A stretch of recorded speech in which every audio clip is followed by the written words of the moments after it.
మెరుగైన ఆరోగ్య సదుపాయాలు చికిత్స అందించాలని నిర్ణయించింది. ఇందులో భాగంగానే రాష్ట్రంలోని ప్రతి నియోజకవర్గంలోనూ 100 పడకల ఆసుపత్రులు నిర్మించాలని నిర్ణయించింది. ఏపీ వైద్య ఆరోగ్య శాఖ సమీక్ష నిర్వహించిన సీఎం ఈ నిర్ణయం తీసుకున్నారు. దీంతో ప్రతి నియోజకవర్గంలో 100 పడకల ఆసుపత్రి నిర్మించేందుకు కార్యాచరణ ప్రణాళిక సిద్ధం చేయాలని అధికారులను ఆదేశించారు. ఇక మరోవైపు అవసరం మేరకు పీహెచ్సీ, సిహెచ్సీలలో వర్చువల్ వైద్య సేవలు అందించాలని చంద్రబాబు సూచించారు. రాష్ట్రంలో కొత్తగా 13 చోట్ల డి అడిక్షన్ సెంటర్లు, అమరావతిలో మెగా గ్లోబల్ మెడిసిటీ ప్రాజెక్టు ఏర్పాటు దిశగా చర్యలు తీసుకోవాలని అధికారులను ఆదేశించారు. మరోవైపు ఇప్పటికే రాష్ట్రంలోని కొన్ని ప్రాంతాల్లో 100 పడకల ఆసుపత్రులు పనిచేస్తున్నాయి. ఇక మరోవైపు ప్రతి నియోజకవర్గంలో న్యూ ప్రభుత్వ, ప్రైవేటు భాగస్వామ్యంతో ఆసుపత్రులు నిర్మించాలని ఏపీ ప్రభుత్వం భావిస్తుంది. ఆసుపత్రి నిర్మాణానికి కావలసిన భూమిని ప్రభుత్వమే సమకూర్చాలని కూడా నిర్ణయించింది. ఇక మరోవైపు AP deputy CM Pawan Kalyan ప్రాతినిధ్యం వహిస్తున్న పిఠాపురం నియోజకవర్గంలో ఇప్పటికే 100 పడకల ఆసుపత్రి నిర్మాణం కోసం కసరత్తు జరుగుతుంది. పిఠాపురంలో ప్రస్తుతం ఉన్న 30 పడకల ఆసుపత్రిని 100 పడకల ఆసుపత్రిగా అప్గ్రేడ్ చేయాలని ఆంధ్రప్రదేశ్ ప్రభుత్వం నిర్ణయం తీసుకుంది. మంగళగిరిలోనూ 100 పడకల ఆసుపత్రి నిర్మించనున్నారు.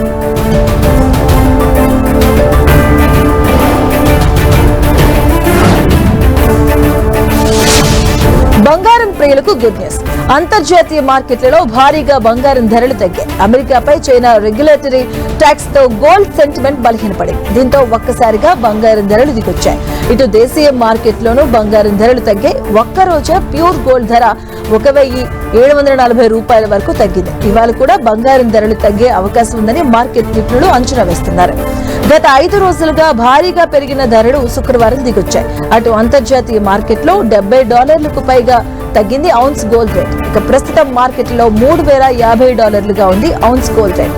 ఇక అమెరికా దిగుమతులపై చైనా 34% సుంకాలు విధిస్తామని చెప్పడం బంగారం ధర తగ్గడానికి కారణమని నిపుణులు అంటున్నారు. ప్రస్తుతం మార్కెట్లో 10 గ్రాములు 22 క్యారెట్స్ బంగారం 86,000గా ఉంది. ఇక 24 క్యారెట్స్ బంగారం 90,300 రూపాయలుగా ఉంది. గోల్డ్, వెండి, ఇతర విలువైన లోహాల ధరలను మార్కెట్ సెంటిమెంట్లతో పాటు జాగ్రత్తగా పరిశీలించాలని ట్రేడ్ పండితులు చెబుతున్నారు.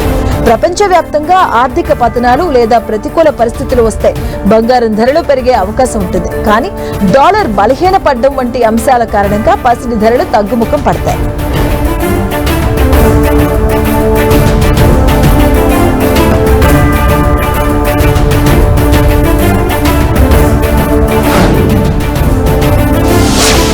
ఇందిరమ్మ ఇళ్లపై తెలంగాణ సర్కార్ గుడ్ న్యూస్ చెప్పింది. ఇందిరమ్మ ఇళ్ల నిర్మాణానికి ఇప్పటికే శ్రీకారం చుట్టిన తెలంగాణ ప్రభుత్వం శ్రీరామనవమి తర్వాత ఇళ్ల నిర్మాణాలను వేగంగా పూర్తి చేయబోతుంది.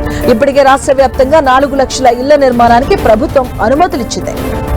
ఇక ప్రభుత్వ నిర్ణయంతో తెలంగాణలో పేదల సొంతింటి కలకు అడుగులు దగ్గర పడుతున్నాయి. శ్రీరామనవమి తర్వాత ఇందిరమ్మ ఇళ్ల నిర్మాణం కార్యరూపం దాల్చనుందని మంత్రి తెలిపారు. ఇది రాష్ట్రంలోని వేలాది పేద కుటుంబాలకు నిజమైన పండుగ కానుకగా నిలవబోతుంది. ఇప్పటికే లబ్ధిదారుల జాబితాలు విడుదలవ్వగా శంకుస్థాపన తర్వాత నిర్మాణ పనులు కూడా త్వరలో ప్రారంభం కాబోతున్నాయి. అలాగే 2025 ఫిబ్రవరి 21న నారాయణపేట జిల్లా అప్పక్కపల్లిలో ముఖ్యమంత్రి రేవంత్ రెడ్డి తొలి విడతగా 72,045 ఇళ్ల నిర్మాణానికి శంకుస్థాపన చేశారు. ఇప్పుడు ఆ నిర్మాణాలకు శ్రీరామనవమి తర్వాత ప్రారంభం కాబోతుంది. ఇందిరమ్మ ఇళ్ల పథకాన్ని పూర్తిగా పారదర్శకంగా నిర్వహించేందుకు ప్రభుత్వం ఇప్పటికే చర్యలు చేపట్టింది.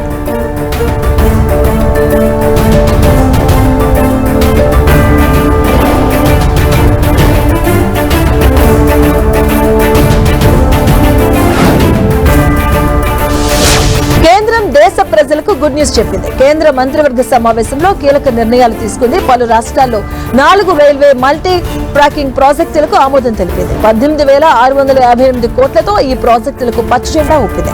మహారాష్ట్ర, ఒడిశా, ఛత్తీస్గఢ్లలో రైల్వే మల్టీ ట్రాకింగ్ ప్రాజెక్ట్స్ ను కేంద్ర మంత్రివర్గం ఆమోదించింది. 1,247 కిలోమీటర్ల విస్తీర్ణంలో ఉన్న ఈ ప్రాజెక్టులలో ఛత్తీస్గఢ్ లో కొత్త లైన్, మహారాష్ట్రలో లైన్ డబ్లింగ్, అలాగే ఒడిశాలో అదనపు లైన్లు ఉన్నాయి.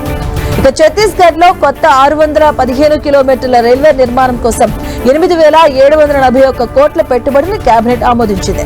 ఖసియా, నయా, రాయ్పూర్, అలాగే పర్మల్ కాసా లైన్, బలోడా బజార్ వంటి ప్రాంతాల్లో సిమెంట్ ఫ్లాట్లతో సహా కొత్త పారిశ్రామిక యూనిట్ల స్థాపనకు ఈ రైల్వే ప్రాజెక్ట్ మార్గం సుగమం చేస్తుంది.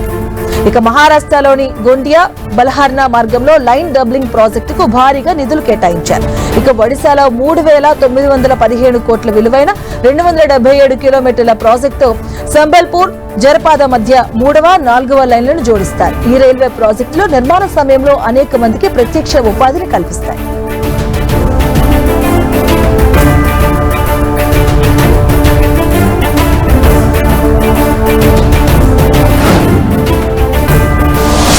తెలంగాణలో విద్యా వ్యవస్థను మరింత మెరుగుపరిచే దిశగా రాష్ట్ర ప్రభుత్వం అడుగులు వేస్తుంది. ఇందులో భాగంగా ఉత్తమ విద్యా వ్యవస్థ కోసం పాలసీ తయారు చేయాలని విద్యాశాఖను సీఎం రేవంత్ రెడ్డి ఆదేశించారు. క్షేత్రస్థాయి పరిస్థితులకు అనుగుణంగా ఆచరణ సాధ్యమయ్యేలా పాలసీ ఉండాలని సూచించారు.